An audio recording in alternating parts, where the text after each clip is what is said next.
മന്നവന്നൂരേക്കുള്ള യാത്രയിൽ ഏറ്റവും മനോഹരമായി തോന്നിയത് അങ്ങോട്ടേക്കുള്ള വഴികൾ തന്നെയാണ് കേട്ടോ. രണ്ട് സൈഡിലും നല്ല അടിപൊളി പൈൻ മരങ്ങളാണ്. അങ്ങനത്തെ നമ്മളൊരു പൈൻ മരത്തിൻ്റെ തോട്ടത്തിലേക്ക് കയറിയിട്ടുണ്ട്. ജിയ നന്നായിട്ട് ഓടി കളിക്കുന്നുണ്ട് കേട്ടോ. പിന്നെ അധികം നേരം അവിടെ നിന്നില്ല. വീണ്ടും ഞങ്ങൾ യാത്ര തുടർന്നുകൊണ്ടിരിക്കുമ്പോഴാണ് ഇങ്ങനൊരു കാഴ്ച ശ്രദ്ധയിൽപ്പെട്ടത്. ജിയ കളിക്കാനായിട്ട് പോവുകയാണ് കേട്ടോ. കളിക്കാൻ കയറിയപ്പോൾ ഞാനൊന്ന് വീണു കേട്ടോ.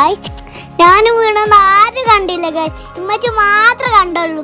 ഞങ്ങള് കുട്ടുമാമ പറഞ്ഞ മണ്ണവന്നൂർ എത്തിട്ട കിടിലം സ്ഥലമാണ് കേട്ടോ ഗൈസ്. മണ്ണവന്നൂർ നല്ല വിശപ്പുണ്ടോടെ ഞങ്ങള് ഭക്ഷണം കഴിക്കാൻ കേട്ട നല്ല പുട്ടും ചിക്കൻ കറിയും ആയിരുന്നു കേട്ടോ.